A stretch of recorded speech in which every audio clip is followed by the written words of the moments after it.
Hello, thank you for joining me today. My name is Ben Wells. I'm the Chief Commercial Officer of PTI Digital. I'd like to talk to you today a little bit about the COVID crisis and asking whether it will force sport finally to adapt to the digital age.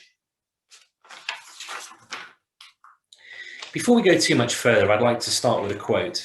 It's one you may have seen, but I think it's one that's particularly apposite for our industry at this time. For me, sport has always been slow, exceptionally slow, to understand what digital is and what it could mean for our industry and for our businesses. Not just the challenges, but also the opportunities. We've been wedded for too long, in my view, to an outdated commercial model, which has been shown up during these times of no matches to be wholly inelastic and not fit for purpose. COVID is very much the tide, the receding tide, which has shown that to be the case. We'll come back to this quote. So what is the digital age? Well, for me, it's summed up perfectly here by these two charts. The one on the left shows the market capitalization of the world's top 10 companies in 2009. And on the right, it's the same top 10 group, but 10 years later on. What you'll see here are two key things. Firstly, in 2009, the top 10 companies were made up of the traditional mix of financial services, pharmaceutical, retail, and energy companies. Only one tech company in there, Microsoft. 10 years later, 2019, 7 of the top 10 companies are technology companies. The other thing which I think is fascinating is looking at the sheer scale of those companies. The biggest company in 2009, PetroChina, would only just have made the top 10 years later on. These technology companies have one thing in common. They are all underpinned by data. Data enables scalable, exponential growth, and this is a trend which is only going to continue. So what is the impact of digital around us? It's not just the biggest companies in the world that have been disrupted. Everything around us, everything that we spend our time and money on is changing. We can see now that sports clubs have a lot more competition for people's time and money. Video on demand, gaming, streaming services, social media. There's been an enormous shift at a macro level in how brands spend their money. 54% of revenue now spent on marketing globally goes onto the digital platforms we talked about on the last slide. The way content is delivered to us has been disrupted. If you look at music as an industry, for example, it's been disrupted twice in just 15 years. From packaged goods like CDs through to downloads and then streaming services. We'd be daft to think it's not going to happen in sport. And technology, both legal and illegal, has sated the demand for short form content. It's not just about technology, this is about changing human behavior. And the fact that we don't want to watch full 90 minutes or 80 minutes of a game of sport these days, we can actually do that now through clip rights and other methods. And the reality is that the impact of all these things is much more pronounced the younger the audience is. And when you look at some of the stats here at the top of the page, we know as an industry we need to engage with younger people. It's going one way and we feel very much stuck in another way. It's always felt to me a little bit like the digital revolution is something that just doesn't apply to sport. We have a failing commercial model, and it feels in the context of everything going on around us, it's getting left ever further behind. So what is that traditional model? I've used an image here of Sisyphus from Greek legend, who unfortunately was doomed to wake up every morning and have to push this enormous rock to the top of a mountain. When he got to the top, unfortunately, he fell asleep and he woke up again at the bottom, and he had to repeat his task for all eternity. Feels very much like our model in sport.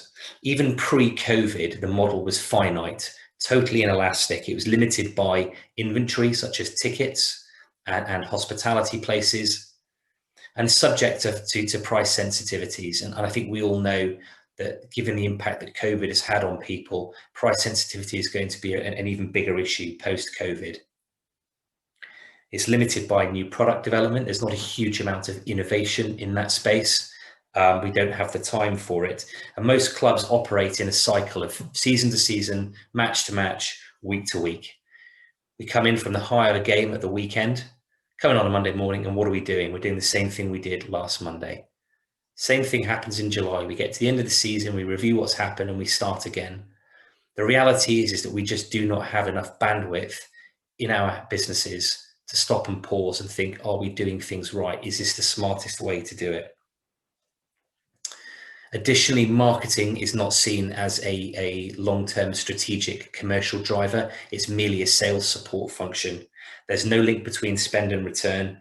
And as a consequence, there's very little equity being built for the most part in clubs' brands or in their customer relationships.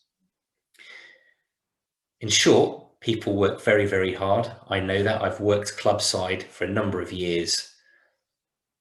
But every Monday we come back in and we're starting from the same place, just like our good friend Sisyphus here. This model is, in my view, no longer fit for purpose and desperately needs disrupting. I'd like to talk a little bit about sponsorship specifically, because again, I think it's an area which needs innovation. For me, in sport, it's been bought and sold too often very badly. It's sold as a proxy for advertising and unfortunately doesn't understand the full power that a beautifully strategized, beautifully conceived and beautifully executed sponsorship can deliver for everyone. In sport, media value remains the key driver, but media is just a commodity to be bought at the lowest price.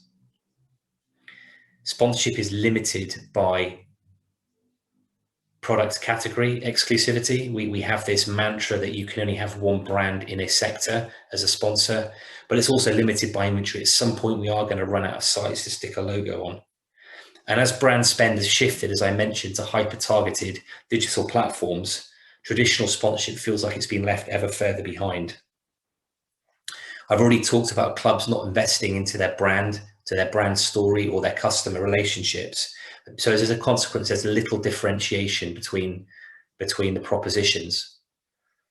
If someone can buy the same media value up the road for half the price, they're going to go there. There's no loyalty to the club because there's nothing unique about what a lot of clubs are selling. And the consequence is it's become a race to the bottom and no one wants to win that race.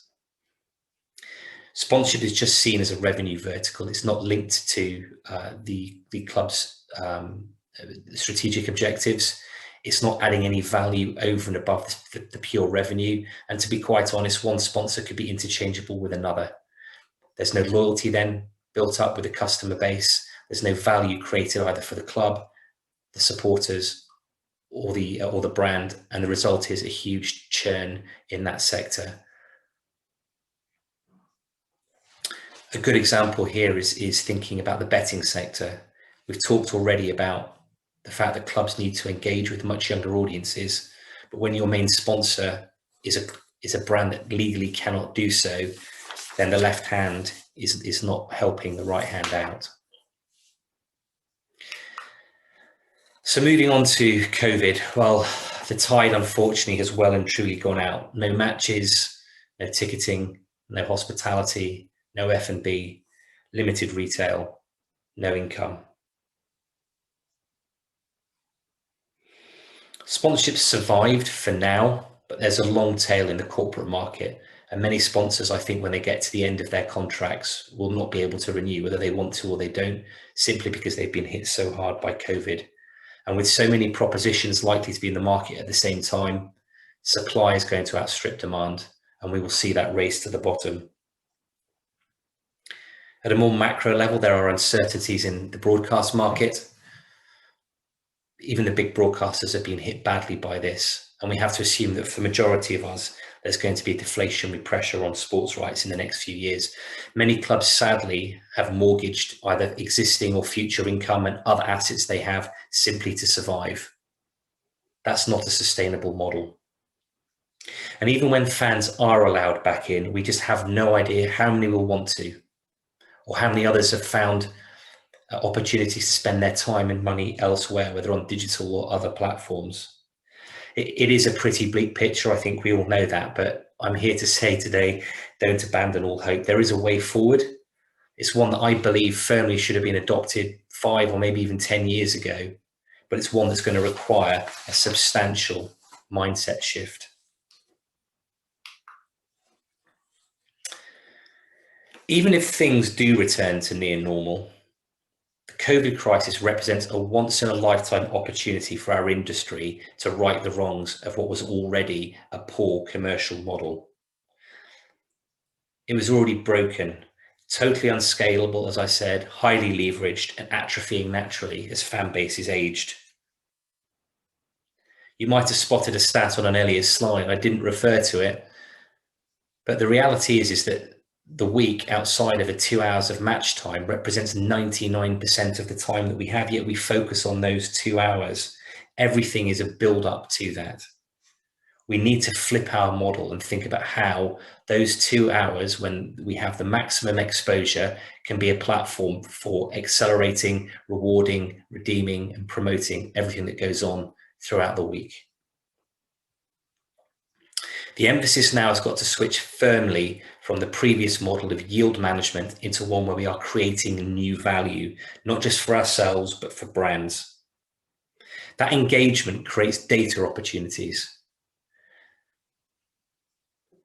What is your plan for those people when they come in? It's not about selling them a ticket. It's about understanding who they are, what they want, what their aspirations are, and how we can start thinking about new product development to service those needs. Think about your sponsors. How would they be excited by the fact that you've now engaged with a whole number of other people?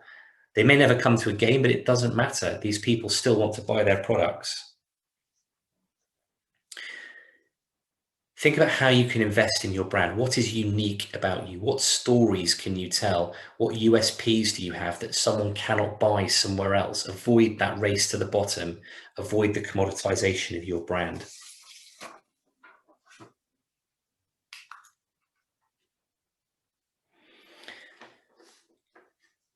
We have to be realistic. The number one priority at the moment for everyone is survival of this awful pandemic. But number two priority, following very, very closely behind, has got to be a resolution not to emerge from this crisis with more of the same.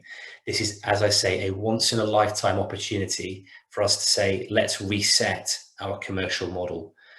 We cannot assume that COVID is ever going to go away. And if we were to have another wave or a similar pandemic like this, it would be absolutely criminal if we didn't learn the lessons that it's taught us to totally reskin our commercial model. I'm afraid there's no silver bullet.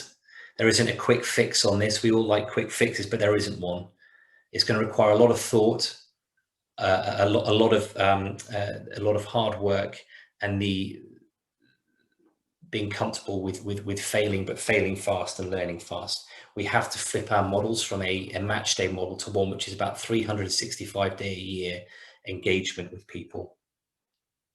It's time, in short, to enter the digital age. If we're not going to do it now, then when?